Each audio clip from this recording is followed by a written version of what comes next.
lesson, 3.1, we will be practicing solving equations.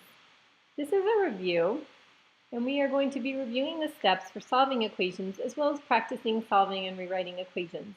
And the reason we're reviewing, the purpose for this, is to prepare you for Unit 3. We'll be solving systems of equations and inequalities in this unit, and it's very important that you are really good with solving equations and that you're very proficient at that and that those skills come automatically and that you're not struggling, because that will derail you from your task at hand, which is to solve systems.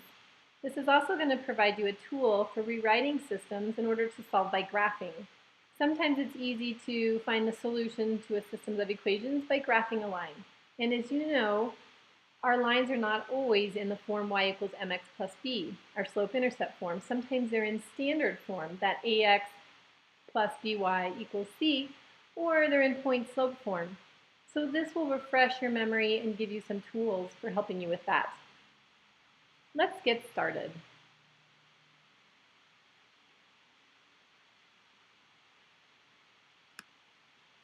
Okay, here are the steps for solving equations. I would take out your notes and write these down, and this is for a couple of reasons. One, you'll have them handy in your notes in case you do get stuck, but also when you write things down, it is shown that your brain remembers them better. So by writing these down, it'll be in your brain and you'll have that memory. So it's very important. So go ahead and write these down. Let's go through the steps one by one. So number 1 says to clear any parentheses that you might have. Clear parentheses by the distributive property. So what does that mean? If we look over here on the right, we have a quick example, and you can see we have parentheses in this example. In order to clear these parentheses, you typically have to distribute a number that's on the outside into the parentheses using multiplication. Now right now I don't see any number out in front of the parentheses, but this is really important because if you have a minus in front, what that really means is you have a minus 1 right here in front of the parentheses. So what you would need to do is take the minus 1 and distribute that into the parentheses by multiplying minus 1 by 24 and then multiplying minus 1 by a negative x. And that is how you would clear the parentheses. So looking down here, we do that. Negative 1 times 24 gives us the negative 24. And negative 1 times a negative x, well, a negative times a negative leaves us with a positive x. And notice down here in step 2, we have no more parentheses. So we have finished clearing the parentheses here on step 1 by using the distributive property. Number 2 says to combine similar terms on each side of the equal sign. So let's look to see if we have that. So if we look at our second equation here, we have a 2x and we have an x on the same side of the equation. Okay, and those are our like terms. The negative 24 and the negative 6 are also like terms, but those are not on the same side of the equation yet, so we won't combine those. So let's go ahead and combine the 2x and the x, and we get 3x. So now we have 3x minus 24 equals negative 6. So far, so good. It's much simpler than what we started off with. Now let's go down to step 3. Use addition or subtraction to put all variable terms on one side of the equation and all constants on the other side. Well, our x terms, our y terms, anything with a variable is a variable term. And anything without a variable is considered a constant term. So what number 3 is saying is that we need to put the 24, the negative 24 I should say, over here with the negative 6. Anytime we move something from one side of the equation to the other, we always do the opposite of what's happening. So on the left side, we have a subtraction of 24, and the opposite of that is to add 24. So we would want to do that to both sides of the equation in order to maintain equality. Whatever we do to one side, as long as we do it to the other, the equation still balances. It still equals each other. So if we add 24 to a negative 24, that turns into 0, which is what we want. If we add 24 to negative 6, we get positive 18, because really what we're doing is we're subtracting 6 from 24. So now we are left with 3x equals 18. Let's go down to step 4. Step 4 says divide both sides of the equation by the coefficient of x. And remember that the coefficient is whatever number is in front of x. In this case, we have a 3 in front of x, so that's our coefficient. If we divide 3x by x, we are left with just 1x, a coefficient of 1, which is okay, because 1x is the same as x. If we divide 18 by 3, we're left with 6. And step 5 says to simplify your answer. Well, in this case, our answer is simplified. If our answer was x equals 6 over 2, well, then we want to simplify that by dividing 6 by 2. Or if our answer was x equals 2 over 4, we would want to reduce that and say that our answer was x equals 1 over 2. Okay, so these are the steps to solving equations, and you may or may not need to do all of the steps. It just depends on what you're given. So let's look at some examples. Here we have example 1, and in this example we have parentheses, so we'll need to start with step 1. Step 1 says, remember that we need to distribute the number in front of the parentheses into the parentheses in order to clear our parentheses. So we'll need to take the 3, multiply it by 2, and then multiply it by negative 2x. We have parentheses on the right side as well, so we'll need to take the negative 2 times the x, and then we'll need to take the negative 2 times the negative 1. So 3 times 2 gives us 6. 3 times negative 2x gives us negative 6x. On the right side, we have negative 2 times x, which is negative 2x. And a negative 2 times a negative 1, remember, is now positive 2. Good. So if you remember our steps, then you can look at those. Step 2 said to combine the like terms that are on the same side of the equation. And we can go back and look at that. Combine similar terms on each side of the equal sign. Well, if we look at what we have, we don't have similar terms on the same side of the equal sign. A 6 and a 6x are not the same, and a 2x and a 2 are definitely not the same. So we would skip step 2 and we would move on to step 3, which says use addition or subtraction to put all the variable terms on one side and all the constant terms on the other. So what I'm going to do is I'm going to move my x's to the left side of the equation. And I could move those to the right, but I'm just going to go ahead and move those to the left.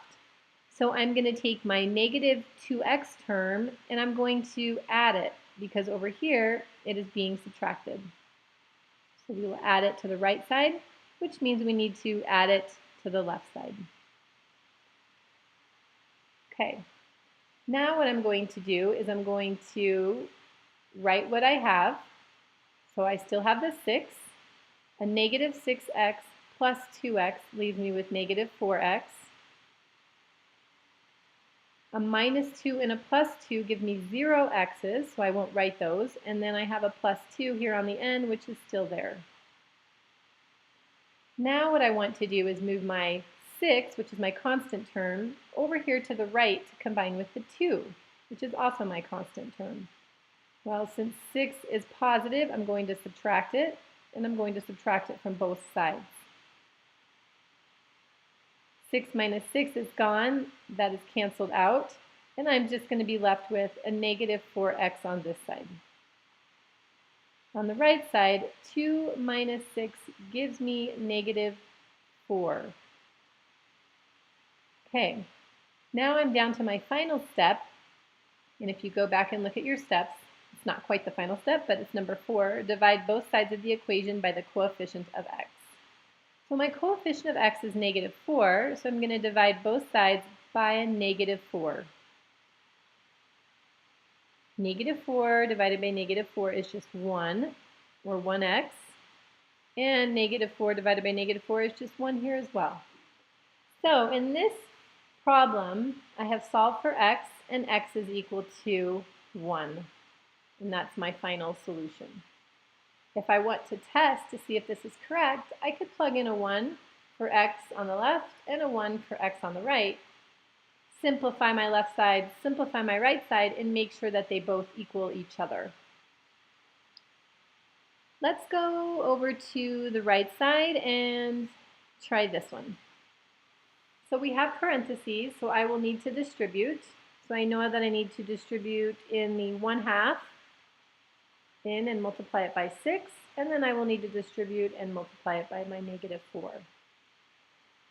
So it's very important that you understand how to multiply fractions. So what we have is a 1/2 times 6. Anytime you have a number by itself and you're multiplying it by a fraction, go ahead and put it over 1. 6 times 1 is 6, and 2 times 1 is 2. 6 divided by 2 is 3. And that's how I would distribute the 1/2 times the 6. So let's go ahead and write that out. 1/2 times 6x is going to then be 3x. Okay, and I found my 3 here. 1/2 times 6 is just 3. 1/2 times -4, well, I know it's going to be negative. And I can do the same thing I did here, but with the -4. So remember that -4 is like being over 1. 1 times 4 is 4, 2 times 1 is 2, and 4 divided by 2 is just 2. And that's going to equal 4 plus x. I don't have any terms on the same side of the equation to add together, so instead I'm going to move my variable terms to the same side of the equation and move my constant terms to the same side of the equation. So I'm going to move my x to the other side by subtracting it. 3 minus, now remember, if there's nothing in front, it's understood to be a 1. So 3 minus 1 is 2x. Still have my -2. And on the right side, I'm just left with 4 because x minus x is gone. Now I'm going to add 2 to both sides. And I'm left with 2x on the left equals 6 on the right because -2 and +2 will eliminate. Finally, in step 4, I'm going to divide by the coefficient of x, which is 2. 2 divided by 2 is 1, or 1x. And 6 divided by 2 is 3. So now I have my answer here. I have solved for x. And again, if I wanted to test it and make sure I did it correctly, I could take the 3, plug it back into my equation for x on the left side, and plug it back in on the right side, and hopefully the left side and the right side will equal each other. All right, let's try a couple more of these before we move on to rewriting. So in this first example, we don't have any equations, any parentheses to distribute, so we can skip step 1. And in step 2, we are combining like terms on the same side of the equation, which again, we don't have any of that either. So we will quickly skip to step 3, which says to combine our variable terms on one side and our constant terms on the other. So right here, I have a -1p. So what I'm going to do is I'm going to add 1p to move this over to the left side. So I'm going to add 1p over here. 3p plus 1p gives me 4p plus 1, and on the right side I'm left with 5. Now I'm going to subtract 1 from both sides in order to move my constant term to the right side. So then I'm left with 4p on the left side is equal to 4 on the right side. Step 4 says to divide by the coefficient, which is 4. 4 divided by 4 is just 1p or p, and 4 divided by 4 is also 1. Okay. Finally, let's look back here at example number 4. We have parentheses here, and remember that if we have parentheses, we need to eliminate them using distributive property. And notice we have a minus here, so that means we have a -1 to distribute into our parentheses. So I'll go ahead and put the -1 there so that you remember, and we need to distribute it by both terms. Okay, so we have 5x equals 2. 2 is not related to any of this, right? It's separated here by the -1. So the -1 times x will give us a -1x, or just a -x. -1 times -7 gives us a +7. Right? A minus and a negative are the same things. Negative times negative is a positive. Now I'm going to combine the like terms that are on the same side of the equation. Well, the 2 and the 7 are like terms, and those are on the same side of the equation. So let me combine those together. 2 plus 7 gives me 9, and then I have a minus x still. For the next step, I'm going to move my variable terms to the right or to the left side of the equation, and I'm going to do that by adding 1x to the left, or sorry, to the right side, and adding 1x to the left side as well. 5x plus 1x is 6x, and then on the right side I'm left with 9. Step 4 says to divide by the coefficient, so I'm going to divide both sides by 6, and I'm left with 9 over 6. Here is where we can use step 5. This is not simplified, so what we're going to do is we're going to simplify this by dividing the top and the bottom by 3. Both 9 and 6 are divisible by 3. 9 divided by 3 is 3, and 6 divided by 3 is 2. And that is my simplified answer, x equals 3/2. Great, okay.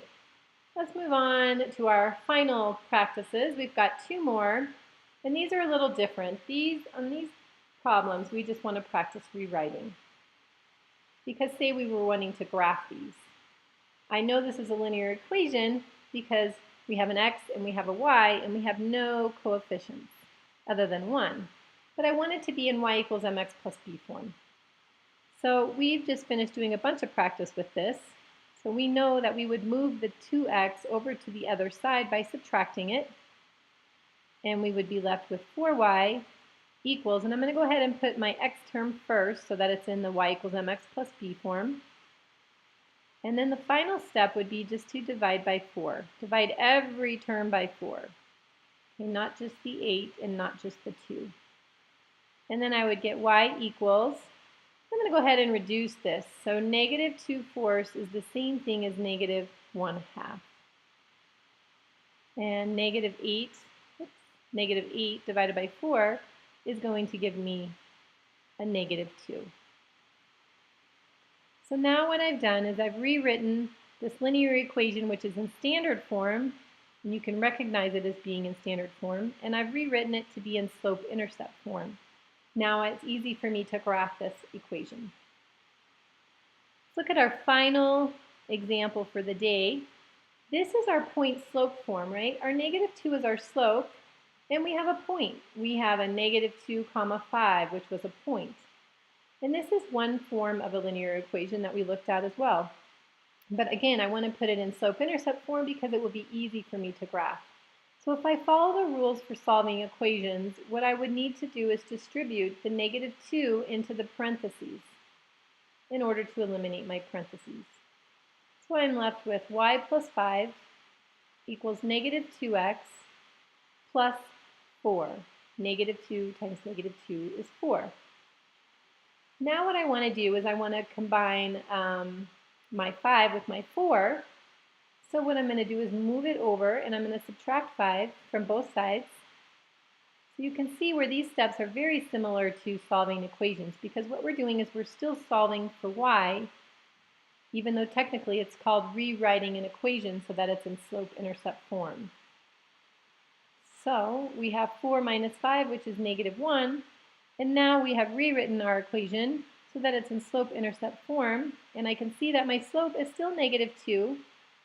That didn't change, but now I know what my y-intercept is. It's a minus 1.